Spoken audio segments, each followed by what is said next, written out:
तो अशरफ का एक बयान आपके थ्रू, आपकी मीडिया के थ्रू गया था। बात समझिएगा, मैं कोई हवा में बात नहीं करता कि पुलिस के एक बड़े अधिकारी ने उसको धमकी दिया था और इवन कि अतीक ने सुप्रीम कोर्ट में लिख करके भी दिया कि मेरे ऊपर मेरी जान का खतरा है। अब कोई भी अपराधी, न्यायालय भी किसी भी अपराधी को पुलिस के हाथ सुपुर्द करने में सोचेगी कि यार उसकी हत्या हो जाएगी। अब न्यायालय प्रशासन का कोई मतलब बचता है क्या? तो देखिए, ये हत्या जो हुई है ये टोटल ही प्री प्लान थी, टोटल प्री प्लान थी और इसी को बेस बना करके जांच होनी चाहिए। नमस्कार, मैं हूं राजीव कुमार और इस वक्त हम आजमगढ़ के तकिया इलाके में हैं। तकिया इलाके का ये एक मिनरवा मस्जिद का इलाका है और काफ़ी फेमस है आजमगढ़ में। अब यहाँ पे आने के पीछे कारण ये है कि प्रयागराज की घटना को लेके, चाहे वो असद का और एनकाउंटर का मामला रहा हो, चाहे अतीक अहमद और उनके साथ अशरफ की हत्या का मामला हो, इसको लेके ख़ासतौर पे आज़मगढ़ में एक वर्ग, मुस्लिम वर्ग में क्या चर्चा है, उसको लेके मुस्लिम क्या सोचते हैं और ख़ास तौर पे इसको लेके जो आगे वाली स्थितियां हैं, जो संदेश है, उसको लेके क्या कहना होगा। क्या नाम है आपका? मेरा नाम मोहम्मद आरिफ खान। आरिफ साहब, जो घटना घटी है, चाहे वो असद का एनकाउंटर रहा, चाहे वो अतीक का जिस तरह से हत्या का मामला आया, उसको लेके आप क्या कहेंगे? जो घटना हुई है ये तो बहुत निंदनीय है। सबसे पहली बात तो मैं अतीक को मुसलमान या हिंदू मान के नहीं चलता। वो अपराधी था, उसको आजीवन कारावास मिली, ठीक। दूसरी चीज़ कि उसको अभी आजीवन कारावास मिली, पुलिस ने रिमांड पर लिया और लिख करके दिया कि हम जैसे ले जा रहे हैं वैसे पहुंचाएंगे। अब बात समझने की ये है, अब कोई कुछ कहे, कोई कुछ कहे, उसको हिंदू मुसलमान से जोड़ दे रहा है, जोड़िए, जिसको मन करे जैसे जहाँ जोड़ना है जोड़िए, लेकिन आप समझिए इस बात को। मैं टू दी पॉइंट बात करूँ, बहुत लंबी बात नहीं करता। अशरफ अतीक को जब पहली बार गुजरात से लाया जाता है पुलिस अभिरक्षा में, 1000 से अधिक पुलिस उनकी सुरक्षा में लगी थी। कोई भी मीडिया कर्मी सटने नहीं पा रहा था। ये प्रोटोकॉल है, ये आप भी जानते हैं, मीडिया के लोग, आप लोग भी सट नहीं पाए थे, दूर से आप ले रहे थे। और जब उसके बाद जब वापस ले जाया जा रहा था तो अशरफ का एक बयान आपके थ्रू, आपकी मीडिया के थ्रू गया था। बात समझिएगा, मैं कोई हवा में बात नहीं करता कि पुलिस के एक बड़े अधिकारी ने उसको धमकी दिया था और इवन कि अतीक ने सुप्रीम कोर्ट में लिख करके भी दिया कि मेरे ऊपर मेरी जान का खतरा है। अब आप बात समझिए, न्यायालय और प्रशासन पर से विश्वास क्यों उठ रहा है लोगों का? जब उसने लिखित दिया, मरने से पहले बयान दिया कि एक पुलिस के बड़े अधिकारी को ने मुझे जान से मारने के लिए धमकी दिया कि तुमको हम 2 हफ्ते के अंदर बुलाएंगे, अब बुलाने के बाद तुम्हारी हत्या होगी। अब आप समझिए, मैं हवा में बात नहीं करता, क्योंकि अभी तो आप कहेंगे कि भाई मैं हवा में बात कर रहा हूँ। लीजिए, मैं आप ही के चैनल की बात दिखा रहा हूँ। अब ये देखिए, अब इससे क्या समझा जाए कि ये प्री प्लान हत्या नहीं थी तो क्या था? इस पॉइंट ऑफ व्यू से कोई चैनल या कोई प्रशासन, ये देखिए इसका ये बयान है, इसको आप सुनिए। अब ये इस बयान से हमको ये लगता है, अब ये पहले बयान सुनिए। वो तो है हमारे पास, वो तो हम देखिए ना, इसको देखिए आप। हाँ, मैं उसने कहा कि उसको पुलिस के एक बड़े अधिकारी ने धमकी दिया है जान से मारने की, उसके बाद धमकी दिया है और कि 2 हफ्ते के अंदर तुमको बुला के मार दिया जाएगा। दूसरी बात पे आइए, अब मैं दूसरी बात करता हूँ और आपका चैनल का नाम है यूपी तक। अब आइए, ये देखिए, आपका चैनल इंटरव्यू लेता है प्रयागराज में, ये ठीक है, ये चश्मदीद गवाह हैं। बात समझिएगा, उसके बाद जब अशरफ और वो ये पुलिस के गाड़ी से अपराधी आए थे। इस पॉइंट ऑफ व्यू से क्यों नहीं बात हो रही कि वो हत्या है? अब कोई भी अपराधी, न्यायालय भी किसी भी अपराधी को पुलिस के हाथ सुपुर्द करने में सोचेगी कि यार उसकी हत्या हो जाएगी। अब न्यायालय प्रशासन का कोई मतलब बचता है क्या? अपराधी था, कानून ने सजा दिया, आजीवन हुआ, आप रिमांड पे ले आए, यानी कि आप प्री प्लान ही हत्या की गई थी। हमको मतलब ही नहीं है यार। आप जब से 2014 से ये सरकार आई है, आप बताइए, इस तरीके से माहौल बनाया जा रहा है। ये तो मैं समझता हूँ कि हरेन पांड्या का जो घटना हुई थी, ये सेम हरेन पांड्या की घटना को दोहराया गया है। हरेन पांड्या को मार दिया गया, सोहराबुद्दीन ने मारा, फिर उसको भी मार दिया गया। अब आप देखिए, अतीक को पुलिस अभिरक्षा के बीच मारा गया। शर्म की बात है, वो आपका चैनल दिखा रहा है कि तड़ातड़ मार रहा। अधिकारी, पुलिस के कर्मचारी खड़े हैं, अपने उनका हाथ भी कमर पे नहीं जाता कि अपने हथियार पे जाए। तो देखिए, ये हत्या जो हुई है ये टोटल ही प्री प्लान थी, टोटल प्री प्लान थी और इसी को बेस बना करके जांच होनी चाहिए और जो भी इसका अपराधी है इस तरीके का जो कि हमारे उत्तर प्रदेश में न्याय और प्रशासन पर से जो विश्वास हटा है उसको जमाने के लिए उन अधिकारियों को जिन्होंने हत्या के लिए धमकी दिया और ये तो संज्ञान सुप्रीम कोर्ट कहता है कि मरने वाला मरने से पहले जो बयान दिया था उसकी अहमियत होती है। क्या उस अधिकारी की खोज हुई, क्या जांच हुई क्या? अब आइए दूसरी बात मैं करता हूँ। इस दौरान जब से ये 2014 की सरकार आई है भाई साहब, कभी मंदिर पे, मस्जिद पे, दरगाह पे, मदरसों पे लिंचिंग में मार दिया जाता है। अभी आपके सरफराज को मारा गया, सरफराज राजस्थान की सरकार की मैं बात कर रहा हूँ। अब आप देखिए मानसिकता कहाँ चली गई है। एक 12 में पढ़ने वाला बच्चा, उसको वहाँ का टीचर क्या कहता, तुम पढ़ के आतंकवादी बनोगे, ये जहर बो दिया गया है। अभी जो लिंचिंग हुई नासिर और जुनैद की, उसके मुख्य आरोपी को चार्जशीट से नाम गायब कर दिया जाता है। किसी भी एक अपराधी को बताइए कि किसी की गाड़ी पलटी गई हो, किसी के साथ कोई हुआ हो। अब आप ये 3 अपराधी जिन्होंने मारा है अतीक को, कोई दूसरे ज़िले का, कोई तीसरे ज़िले का, कोई चौथे ज़िले का, और कोई बड़ा गैंगस्टर, कोई अपराधी भी नहीं थे ये सब कि उनको दूसरी जेल में तीनों कभी एक जेल में रहे हों या संगठित रहे हों, कहीं से मुलाकात हुई हो।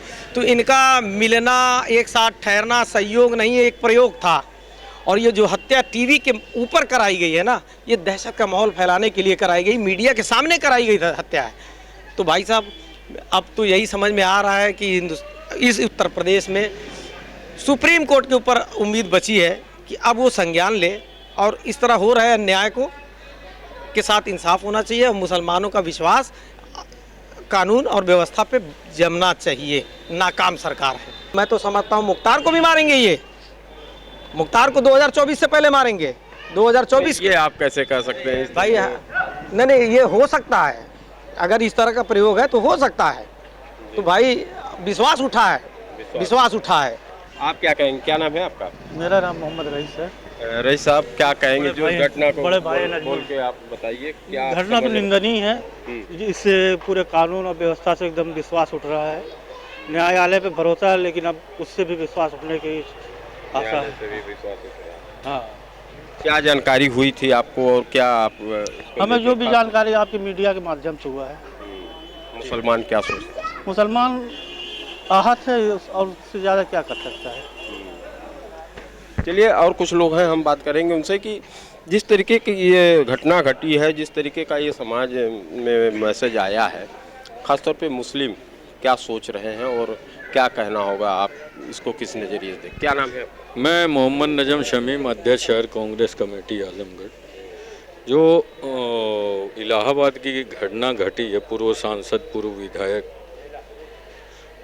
अतीक अहमद और उनके भाई मोहम्मद अशरफ को पुलिस अभिरक्षा में मारा गया है, जिस तरह से मारा गया है वो एक तरह से सरकार का बहुत बड़ा षड्यंत्र है। सरकार जो है वो ये दिखा रही है कि देखो हम जो चाहे वो कर सकते हैं, और एक तरह का इस सरकार को जो एक तबका है जो उनको चाहता है, मतलब सनातन धर्म मानने वाला तबका है जिसको हिंदू बोलते हैं, और वो सारे हिंदू ऐसे नहीं हैं, लेकिन उसमें भी एक तबका है जो मुसलमानों के ऊपर, मतलब अगर कोई शरीफ मुसलमान मर जाता है या सरकार किसी का गरीब का झोपड़ी गिरा देती है तो उनको पता नहीं क्यों खुशी मिलती है।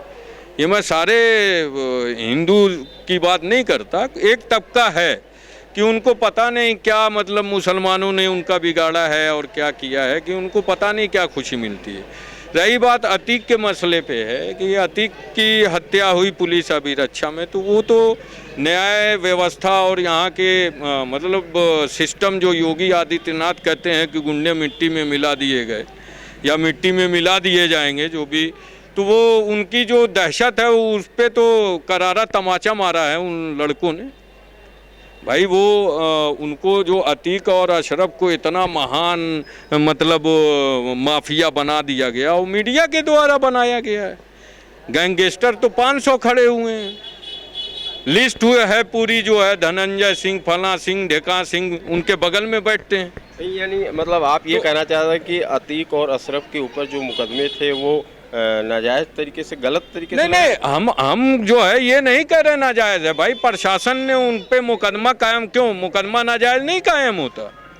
मुकदमा नाजायज भी कायम किए जाते हैं। मेरे ऊपर मुकदमा कायम हुआ है नाजायज, पैसा लेके कायम किया गया मेरे ऊपर, तो ऐसा नहीं है। लेकिन मैं जैसे मुसलमान, बात है मुसलमान कभी गलत के पक्ष में नहीं रहा, लेकिन उसका जो फैसला जो है जनता या सरकार नहीं करेगी। न्यायपालिका किस लिए है? देश में न्यायपालिका भी तो है, तो न्यायपालिका से सज़ा मिलती, फांसी हो जाती, उनको जो है कुछ भी हो जाता, वो सबको एक्सेप्ट होता है। लेकिन आप किसी को ज़बरदस्ती भेज के मरवा देना, 2-2 बार का विधायक, 5-5, 4-4 बार का 4-4 बार का विधायक, 2 बार का सांसद, उसका भाई खुद विधायक, और उसको इस तरह से उसके पीछे पड़ के उसको वहाँ से ज़बरदस्ती, बेटा मर गया है, बेटे के जो मरा हुआ बेटा है जिसकी इनकाउंटर होता है, पुलिस द्वारा इनकाउंटर किया जाता है, अभी दफन नहीं होता है, वो मर चुका होता है, उसके बारे में पूछने के लिए उसको रिमांड पे लाया जाता है। ये कहाँ की न्याय व्यवस्था है यार? जो मर चुका है उसके बारे में तो खुद पुलिस के मतलब वो अंडर में है, पुलिस ने मार चुका है। इस पूरे मसले को लेकर आप लोग क्या सोचते हैं? क्या नाम है आपका? दिलशाद अहमद। क्या कहेंगे साथ में? क्या अफसोस जताया जा रहा है, क्या किया जाए? अफसोस जता रहा है, तो इसका क्या असर चुनाव पे भी है? क्यों नहीं होगा, क्यों नहीं होगा? क्या असर आ रहा है? सर तो बहुत सा आएगा, अभी आगे चल के पता चलेगा आपको भी। आप भी मीडिया से हैं, आपको भी जानकारी होगी इस चीज़ को।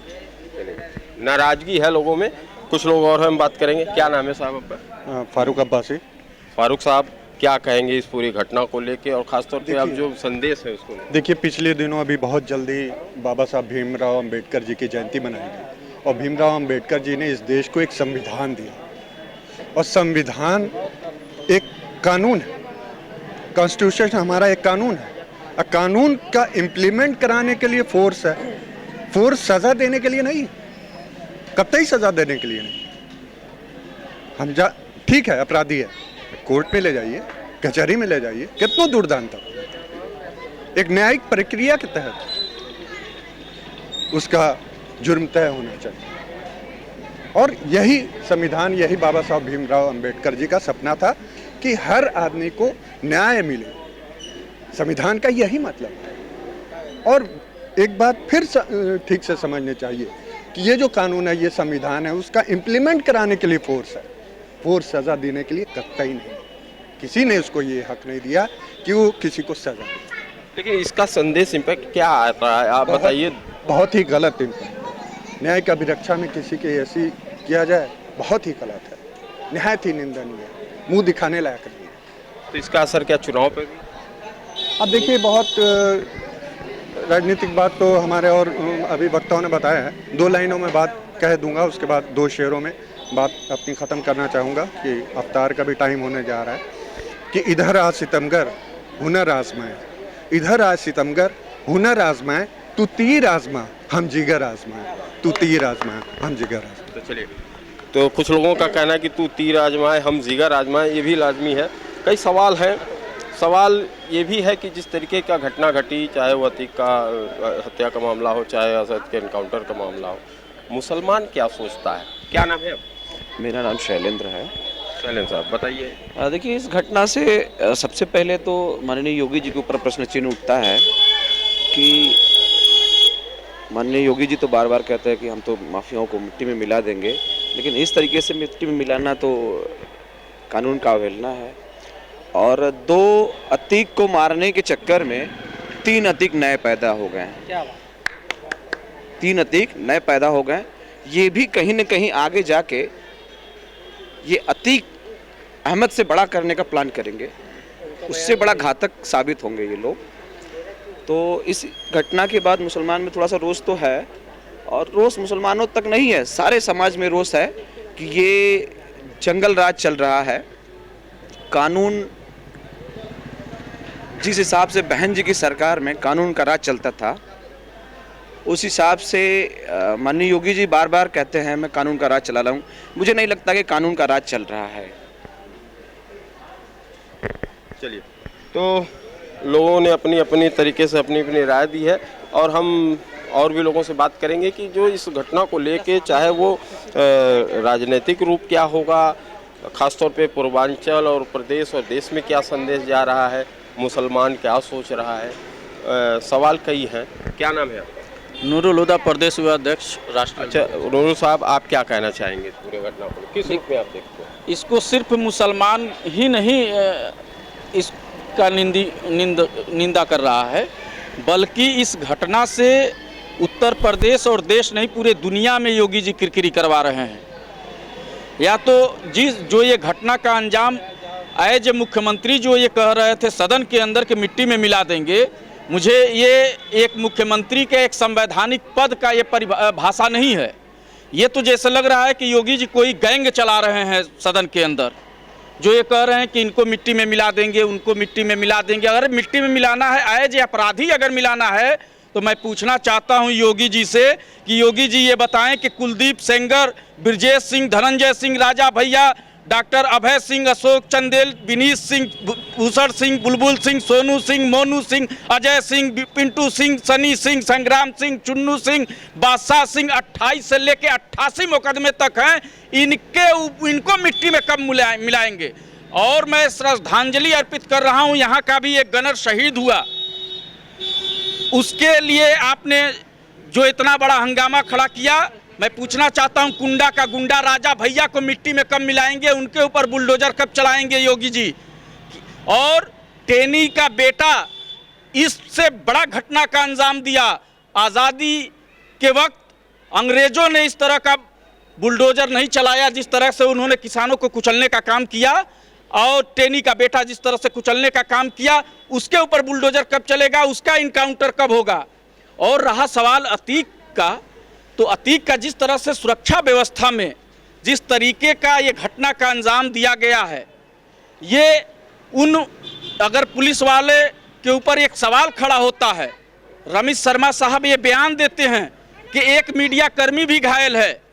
अब बताइए ना, मीडिया इस देश का चौथा स्तंभ न तो सुरक्षित रहा, न ही पुलिस अभिरक्षा में जब ये हाल है, तो आम जनता का क्या होगा? आम जनता कहाँ सुरक्षा महसूस कर पा रही है? ये भय का माहौल पैदा किया जा रहा है।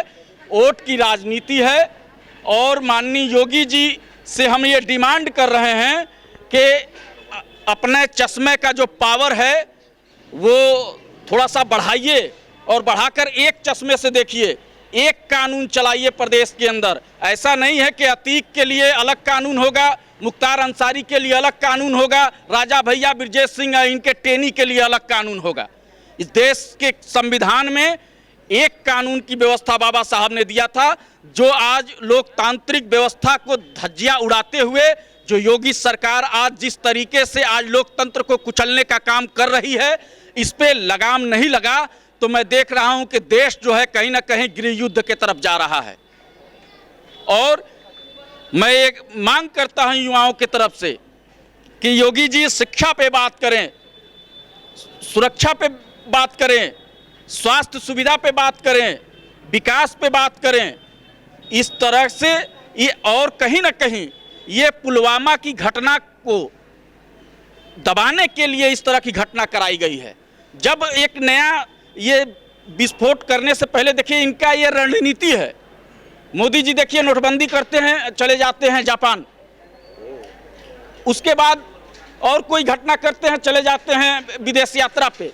तो एक अभी जख्म भरता नहीं है, दूसर का जख्म का ये विस्फोटक कर देते हैं। तो इस पे जो है लगाम लगे, और इस देश में कानून और संविधान की धाराएं चलेंगी, और इस जिस तरीके से पुलिस वालों का भी मनोबल बढ़ाया जा रहा है, ये कहीं ना कहीं समाज और देश के लिए भी खतरा है।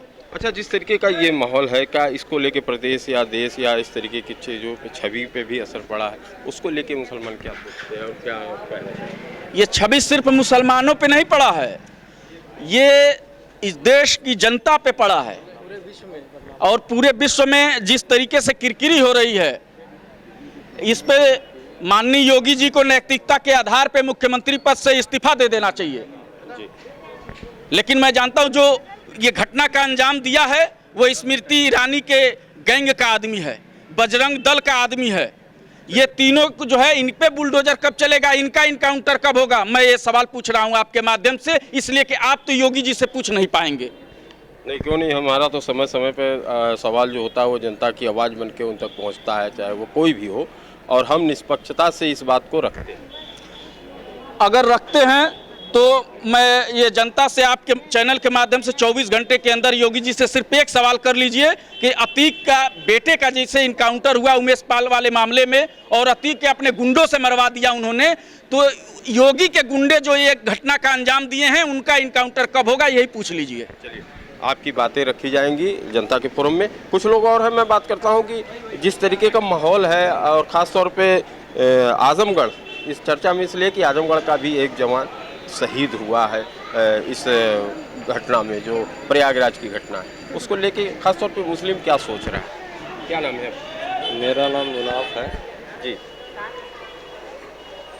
क्या कहना चाहिए? मैं इस पे कुछ कहना नहीं चाहता। चलिए, तो कुछ लोग हैं अपनी बातें रख रहे हैं, कुछ लोग अपने तरीके से अपने अपने फ्रेम में उसको देख रहे हैं, कुछ लोग इस पे तरह तरह के जो इल्ज़ामात आ रहे हैं उसकी सफाई भी पेश कर रहे हैं, तो कुछ राजनेता और कुछ पॉलिटिशियन इसको अपने अपने चश्मे से देखकर अपने अपने फ्रेम में इस पूरे प्रकरण को फिट करना चाहते हैं।